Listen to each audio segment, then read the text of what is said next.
Hello दोस्तों, good afternoon.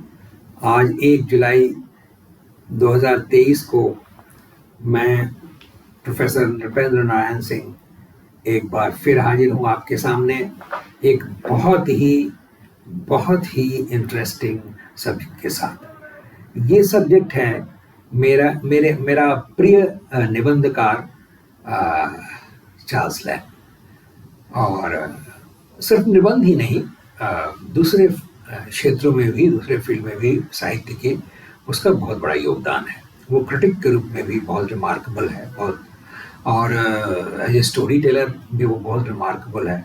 और निबंधकार के रूप में उसने जो ख्याति स्थापित की 19वीं सदी के प्रथम फर्स्ट हाफ में, यानी कि 1800 से 1850 के दौरान लिखते हुए उसने जो अपनी एक छवि बनाई, अपना जो एक रेपुटेशन बनाया, वो आज तक कोई निबंधकार के रूप में उसको कोई सरपास नहीं कर पाया। आज भी उसके निबंध जो हैं कॉलेजों और यूनिवर्सिटियों में ऑनर्स और एमए के सिलेबस में पढ़े जाते हैं। वो इतना महान निबंधकार था और बहुत ही सिंपल शैली में लिखता था, लेकिन आज भी वो रिमार्केबल है क्योंकि वो एक जीनियस था। वो उसने genius genius is nothing. Genius का सबसे सिंपल डेफिनेशन है कि कॉमन सेंस अगर आपको है इन अनकॉमन मेजर, बहुत ज्यादा अगर आपको कॉमन सेंस है तो यू आर ए जीनियस। और एक स्पार्क हेवन से मिलता है, स्वर्ग से, और 99% आपको अपनी मेहनत के बल पे बनाना पड़ता है। Anybody who realizes that he has got a spark in him, एक ईश्वर प्रदत्त एक चीज है प्रतिभा, और उसको 99 genius is 1% inspiration and 99% perspiration, यानी 99% परिश्रम और 1% ईश्वर का आशीर्वाद। यही जीनियस की का बेसिक जो है रिक्वायरमेंट है। तो चार्ल्स लैंग ऐसा ही एक जीनियस था। अब देखिए कि बहुत ही गरीब घर का लड़का, उसका पिता जो था एक गरीब, एक नौकर था, एक तरह से एक जज थे इनर टेम्पल में। उनका वो जो है सब काम करता था, खाना बनाना, उनका एराउंड दौड़ भाग करना, उनके लिए सब कुछ, उनका घर का इंतजाम करना, उनकी देखभाल करना। तो एक कोर्ट के वकील या जज का वो नौकर था चार्ल्स लैंग का पिता, और ऐसे पुअर फैमिली का वो बच्चा था और उसको खैराती स्कूल में पढ़ना पड़ा। उन दिनों स्कूल को भी हॉस्पिटल कहते थे। उन दिनों हॉस्पिटल का मतलब कि उसमें गरीब के बच्चे जो है उनको खाना मिलता था, उनको पढ़ने को मिलता था। तो 16वीं सदी में 1552 में एक स्कूल का जन्म हुआ जिसका नाम था क्राइस्ट हॉस्पिटल। और इस स्कूल में आज भी बच्चे पढ़ते हैं, खास करके उनको फ्री और लगभग सब्सिडाइज्ड, बहुत ही सब्सिडाइज्ड रेट में पढ़ाया जाता है, और हर जाति वर्ग के बच्चे पढ़ाए जाते हैं। और आज भी ये स्कूल कायम है। इसी क्राइस्ट हॉस्पिटल में चार्ल्स लैंग पढ़ता था, जहाँ उसे फ्री शिक्षा मिलती थी। और इसी स्कूल में उसे एक रिमार्केबल सहपाठी मिला। बहुत ही अद्भुत संयोग था कि सैमुअल टेलर कॉलरिज, दूसरा एक गरीब बच्चा वहाँ आया जो जीनियस था। सैमुअल टेलर कॉलरिज, आपको बता दें कि 19वीं सदी में के पूर्वार्ध में रोमांटिक कवियों में वो सबसे पढ़ा लिखा था। वो आज तक जितने भी अंग्रेजी में कवि हुए हैं, जॉन मिल्टन को छोड़ के, जॉन मिल्टन की तरह ही वो बहुत पढ़ा लिखा था, थॉमस ग्रे की तरह, जॉन मिल्टन की तरह सैमुअल टेलर कॉलरिज भी सबसे इंटेलेक्चुअल टी.एस. इलियट की तरह आता है। ये अंग्रेजी साहित्य के कुछ बहुत ही बड़े नाम हैं कवियों में, जो बहुत बड़े विद्वान भी थे, जैसे उधर John Milton, Thomas Gray, Samuel Taylor Coleridge, और 20वीं सदी में टी.एस. इलियट, और भी कई हुए। तो चार्ल्स लैंग की दोस्ती हुई सैमुअल टेलर कॉलरिज से क्राइस्ट हॉस्पिटल में, और वो बहुत दिनों तक लाइफ लॉन्ग कायम रही। चार्ल्स लैंग बहुत ही गरीबी में पला, मैंने कहा, और उसकी फैमिली में मैडनेस का रोग था, पागलपन का रोग था। एक बार एक बहुत रिमार्केबल घटना घटी। आप दर्शकों, आप ध्यान दें कि एक अद्भुत घटना घटी चार्ल्स लैंग के जीवन में उसकी एक बहन थी मेरी लैम्ब और चार्ल्स लैम्ब। मेरी लैम्ब घर की देखभाल करती थी और चार्ल्स लैम्ब का पिता जो है उसको पागलपन, इनके मैंने कहा कि इनकी फैमिली में पागलपन का एक स्ट्रीक था, एक पागलपन था उनके फैमिली में, हेरेडिटी थी। तो पिता को पागलपन का दौरा चढ़ा था, माँ बीमार थी, बेड रिडन थी और इतना प्रेशर पड़ा उनको सेवा करने का कि उसकी बहन पर पागलपन छा गया मेरी लैम्ब पर, और उसने एक गुस्से में जो है एक कैंची उठा करके अपनी माँ की हत्या कर दी। माँ की हत्या कर दी, चार्ल्स लैम्ब की माँ की हत्या कर दी, यानी मेरी लैम्ब ने अपनी माँ की हत्या कर दी। और वो इसलिए बच गई कानून के हाथ से क्योंकि वो उस समय पागल थी।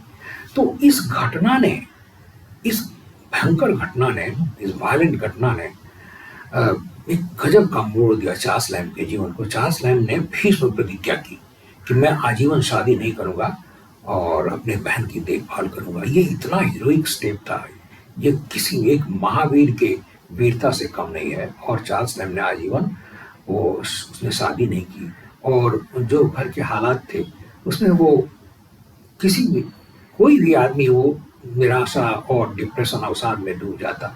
तो चार्ल्स लैम्ब ने उपाय ढूंढ निकाला, बहुत पढ़ने लगा और बहुत पढ़ता था, और वो दोस्ती करता था बहुत ज्ञानी लोगों से, उनसे कॉरेस्पॉन्डेंस करता था।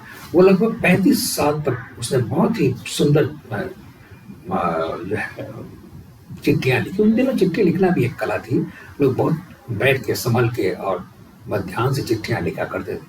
वो चिट्ठियाँ लिखा करता था। वो कितना भाग्यवान था कि उसकी दोस्ती कॉलरिज से थी, जो उस समय का के महानतम कवियों में और क्रिटिक्स में गिना जाता था, आलोचकों में। वर्ड्सवर्थ उसका दोस्त था, साउदे दोस्त था। ये तीनों ही रोमांटिक कवि माने जाते हैं 19वीं सदी के पूर्वार्ध के। और विलियम हैजलिट था, वो दूसरा एक निबंधकार था। तो इन चारों के साथ इसने लगभग 35 साल तक पत्र व्यवहार किया, आदान प्रदान किया। और ये पत्र जो हैं एक प्राइसलेस ट्रेजर समझे जाते हैं अंग्रेजी साहित्य में, जिनमें जो है चार्ल्स लैम्ब के व्यक्तित्व की, उसके सुंदर मन की, व्यक्तित्व की जो है का पूरा आभास मिलता है, पूरा अंदाज मिलता है इन चिट्ठियों में। तो चार्ल्स लैम्ब जो है उसने बहुत पढ़ाई की और वो दोस्ती करता था, और वो घुमा करता था लंदन के स्ट्रीट में, और लोगों को देख करके उनको ऑब्जर्व करता था, और उनको अपने एसेज में पर्सनल एसेज लिखा करता था, अपना ही विचार, उसके अपने क्वेंट एक अद्भुत सा एक शैली उसने डेवलप कर लिया था, प्रोज शैली, जो कि वो 16वीं 17वीं शताब्दी के अंग्रेजी के जो प्रोज राइटर थे उनसे, गद्य लेखकों से उसने सीखा था। मैं बता दूं कि 16वीं सदी के महान पंडितों में चार्ल्स लैम्ब की गिनती की जाती है। हालांकि वो 19वीं सदी में वो उसका कार्यकाल है 1800 से 1850 के बीच में वो लिख रहा था, लेकिन 16th सेंचुरी और 17वीं शताब्दी के फर्स्ट 2-3 डिकेड्स का वो बहुत बड़ा ज्ञाता था। उसने बहुत स्टडी की थी, और उसने एक नाटक लिखा जो कि लगभग शेक्सपियर के युग के नाटककारों की शैली में लिखा, जो अद्भुत था। यानी 200 वर्ष पहले लिखे गए नाटकों की तरह उसने लिख दिया। ऐसा वो उसमें रंगा मजा था उस तरह के नाटकों में। तो उसने एक और महान काम किया। उसने एक उन शेक्सपियर के युग के तमाम नाटकों को पढ़ने के बाद उसने एक जो है आलोचनात्मक एक निबंध लिखा, specimens of English dramatic poets who lived about the time of Shakespeare. 1808 में उस प्रकाशित ये जो आलोचनात्मक क्रिटिकल वर्क है, इसने कई गुमनाम जो होते जा रहे, लुप्त होते जा रहे, जो गुमनामी के गर्त में गिरे जा रहे थे अच्छे खासे नाटककार, उनको फिर से जो है लोगों की निगाह में लाने का काम किया इस निबंध ने। तो चार्ल्स लैम्ब सोचिए कि एक मामूली सा क्लर्क, और मेहनत से, अपनी लगन से वो कितना बड़ा उसने काम किया कि कई लेखकों को जो शेक्सपियर के युग में थे, वो शेक्सपियर के जीनियस तले दब गए थे, या समय के अंतराल में उनकी प्रतिष्ठा लुप्त हो गई थी, उनको पुनः प्रतिष्ठित करने का काम किया। चार्ल्स लैम्ब शुरुआत उसने की कवि होना चाहता था, वो कवि, लेकिन वो मीडियोकर ग्रेड का था, मध्यम ग्रुप का था। उसने नाटक भी लिखा, एक ट्रेजेडी लिखा जो स्टेज पे सफल नहीं हुआ। लेकिन उसने जब लगभग 45 साल की अवस्था में निबंध लिखना शुरू किया तो कमाल का निबंध लिखा। वो पर्सनल एसेज, जो सब्जेक्टिव एसेज लिखा करता था, जिनमें ह्यूमर, पैथोस होता था, और उसके ही विचार जो है वो लिखता था अपने। आज तक 21वीं सदी में इतने सारे निबंधकार हुए 200-250 वर्षों में, लेकिन आज तक उसकी ख्याति निबंधकारों में सबसे ऊपर है। और आज भी ग्रेजुएशन और पोस्ट ग्रेजुएशन के जितने भी कोर्स हैं इंडिया में, जितने भी यूनिवर्सिटीज़ हैं, उनमें आप dream children, superannuated man, origin of roast pig, South Sea House, ऐसे कितने ऐसे निबंध हैं। खास करके ड्रीम चिल्ड्रन और द सुपर एन्यूटेड मैन, इसकी मैं चर्चा करूंगा।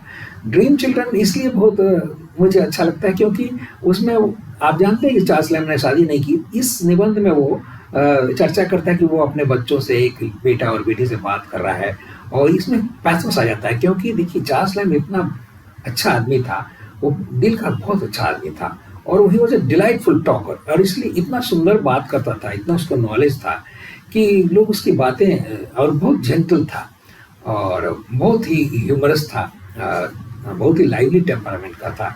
तो उसके बहुत अच्छे अच्छे दोस्त हैं, यही उसके जीने का सहारा था। तो फ्रेंडशिप और स्टडी, ये उसके जीने का मुख्य सहारा था। तो और बहुत बात करता था, तो हर किसी से बात करता था, सोशलाइज करता था और फ्रेंडशिप करता था। यही इसके 3 एकमात्र सहारा थे जिनके कारण वो डिप्रेशन और एंजाइटी से बचा रहा। तो उसने एक बहुत ही रिमार्केबल काम किया कि उसने कहानी रूप में लगभग 14 शेक्सपियर के नाटकों का उसने कहानी रूप में है उसका रूपांतर किया। इसने और उसकी बहन मेरी लैम्ब ने मिलके, शायद मेरी लैम्ब ने 6-7 कॉमेडीज किए और या ट्रेजेडीज किए। तो ट्रेजेडी और कॉमेडी और हिस्टोरिकल प्ले, 3-4 तरह के नाटक हैं शेक्सपियर के। मैं बता दूं कि शेक्सपियर के लगभग 37 नाटक हैं। अब एग्जैक्टली आप कभी नहीं कर सकते कि ठीक 37 ही नाटक शेक्सपियर ने लिखे। क्यों नहीं कहा जाता? क्योंकि उस जमाने में कोलैबोरेशन होता था, और नाटकों का जो है उनका रजिस्ट्रेशन नहीं कराते थे वो लोग। नाटक जो है थिएटर हाउस को बेच देते थे नाटककार लोग 16वीं सदी में और 17वीं सदी में, और फिर दूसरा नाटक लिखने लगते थे। इसलिए शेक्सपियर ने कितने नाटक लिखे खुद, इसका जो है ठीक कोई वर्णन नहीं, कोई बोल नहीं सकता। तो लगभग इसीलिए कहते हैं कि लगभग 37 नाटक लिखे। वो शैली को पढ़ करके विद्वानों ने तय किया कि ये फला नाटक शेक्सपियर ने लिखे थे। तो कोलैबोरेशन होता था। हो सकता है कि कुछ 1-2 और नाटककारों ने मिलके थिएटर कंपनी के लिए लिखा। तो 37 नाटकों में से लगभग 14 का जो है स्टोरी रूपांतर जो है बहुत ही रिमार्केबल तरीके से, इतने अच्छे ढंग से उसने चार्ल्स लैम्ब और मेरी लैम्ब 8 या 6 करके इन दोनों भाई बहनों ने डिवाइड कर लिया। और इसे आप जरूर पढ़ें, ये गजब की रचना है। मैं अभी भी इसको पढ़ता हूँ, मैं एक रिटायर्ड प्रोफेसर हूँ, लेकिन टेल्स फ्रॉम शेक्सपियर मेरी एक बहुत ही प्रिय किताबों में से एक है। मैं बार बार पढ़ता हूँ कि शैली इतनी अच्छी है, और मेरा ख्याल है कि हर आदमी को पढ़ना चाहिए। जो भी थोड़ा अंग्रेजी जानता हो, उसकी अंग्रेजी अच्छी हो जाएगी, स्पोकन इंग्लिश अच्छी हो जाएगी, उसका ज्ञान बढ़ जाएगा, और उसको बहुत सारा वो आनंद आएगा जो शेक्सपियर के नाटकों को देख के या पढ़ के मिलता है ओरिजिनल। तो ओरिजिनल का बहुत सा स्वाद मिल जाता है, और आप प्रेरित होते हैं शेक्सपियर के नाटकों को पढ़ने के लिए। शेक्सपियर के नाटक देखिए, बहुत ही इंटरेस्टिंग प्लॉट हुआ करते थे। शेक्सपियर के नाटक, चाहे वो हैमलेट हो, मैकबेथ हो, किंग लियर हो, ओथेलो हो, जूलियस सीजर हो, ट्वेल्थ नाइट हो, एज यू लाइक इट हो, जितने भी नाटक हैं शेक्सपियर के, वो उनकी कहानियां बहुत सुंदर होती हैं। और इसीलिए टेल्स फ्रॉम शेक्सपियर जो चार्ल्स लैम्ब मेरी लैम्ब ने जो नाटकों का कहानी रूपांतर किया, वो इंटरेस्टिंग होना ही था, क्योंकि शेक्सपियर के जो प्लॉट होते हैं जो कहानी होती है नाटकों के पीछे, वो बहुत ही सुंदर होती है। तो आप सभी से मैं आग्रह करूँगा कि आप टेल्स फ्रॉम शेक्सपियर खरीदें और इसे एक अपने होम लाइब्रेरी का हिस्सा बनाएं और इसे हमेशा पढ़ें। और तो चार्ल्स लैम्ब के बारे में एक और बात जो सबसे ज़रूरी है कि वो निबंधकार के रूप में आज उसका वो अमर हो गया, और निबंधकार के रूप में उसके निबंधों को एक जगह इकट्ठा करके 1823 में एसेज ऑफ इलिया नाम से प्रकाशित किया गया। तो इलिया एक उसका सहकर्मी था जो इंडिया हाउस के पहले एक ऑफिस में काम करता था, साउथ सी हाउस शायद उस जगह का नाम था, वहाँ एक दो साल रहा। तो एलिया एक काल्पनिक नाम है, वो शायद ज्यू था जो सहकर्मी था।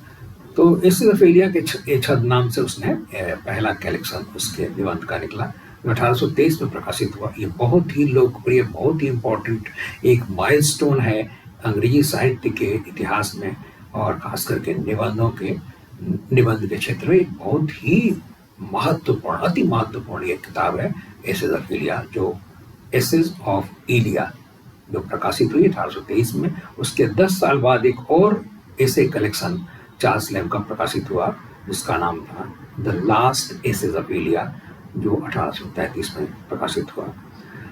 चार्ल्स लैम्ब का मैंने कहा कि वो बहुत ही चार्मिंग एसेज लिखा करता था, क्योंकि वो बहुत ही चार्मिंग आदमी था, बहुत डिलाइटफुल टॉकर था। तो उसके जो लेटर्स जो उसने लिखे वो अपने ही दोस्तों, और दोस्त उसके बहुत रिमार्केबल थे। वो बहुत फॉर्चुनेट था कि वर्ड्सवर्थ, कॉलरिज, साउदे और हेजलिट जैसे उसके दोस्त थे जो बहुत विद्वान थे और अपने बहुत महान प्रतिभा थे अपने युग के, यानी कि 19वीं सदी के। तो उसके लेटर्स भी उसके व्यक्तित्व की बहुत सुंदर झांकी देते हैं, उसके मन और मस्तिष्क की। तो आप सभी को मैंने बताया कि चार्ल्स लैम्ब कितना महान काम उसने किया कि अपने बहन की जो है जिंदगी भर देखभाल की। जब उसकी बहन ने एक बहुत अनजाने में बहुत वायलेंट काम कर दिया, अपनी ही माता की हत्या कर दी, प्रेशर में आकर के, मेंटल प्रेशर में आकर के। तो ऐसे हीरोइक वर्क उसने किया कि अपने बहन की देखभाल की, और उसने जो है अपने 8-10 घंटे वो काम करता था एज ए क्लर्क, और लगभग 30 साल काम करने के बाद वो उसने पेंशन पे जो है उसको रिटायर कर दिया गया, और वो 50 साल की उम्र में रिटायर हो गया और 9 साल और जिंदा रहा। और उसकी जो सृजनशीलता थी वो सरप्राइजिंगली उस समय ज़्यादा थी जिस समय वो वहाँ कठोर परिश्रम करता था, और बहुत पढ़ता था वो ड्यूटी जाने से पहले और काम से आने के बाद। और इतना पढ़ता था कि वो शेक्सपियर के युग के सबसे बड़े माने जानकारों में से एक आज भी गिना जाता है। और उसने जो कुछ भी उक्तियाँ कही हैं, जो कुछ भी राय दिए हैं अपने क्रिटिकल एसेस में, आज भी वो महानतम राय में गिनी जाती है। तो आप सभी टेल्स फ्रॉम शेक्सपियर पढ़ें। Thank you so much friends, और प्लीज़ प्लीज़ प्लीज़ लाइक और सब्सक्राइब करें मेरे जो वीडियोस हैं। And I tell you, I promise you, मैं अभी भारतवर्ष में जितने भी लोग यूट्यूबर्स हैं जो अच्छे विषयों पर वीडियोस बनाते हैं, मैं उनमें I am one of the best 10 best YouTubers at present in India, that I promise you. मैं प्रोफेसर नृपेंद्र नारायण सिंह आपसे निवेदन करता हूँ कि कृपया लाइक एंड सब्सक्राइब करें, क्योंकि मैं बहुत मेहनत करता हूँ। मैं बहुत स्टडीज़ के बाद 7 दिन 10 दिन पढ़ने के बाद एक वीडियो बनाता हूँ, और these have one of the best contents in India right now. तो please like and subscribe so that I get sponsors, so that I start earning.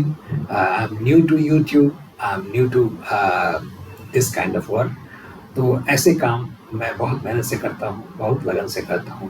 मेरे प्लीज़ YouTube वीडियोस को देखें और लाइक और सब्सक्राइब करें और शेयर करें और कमेंट्स भी करें।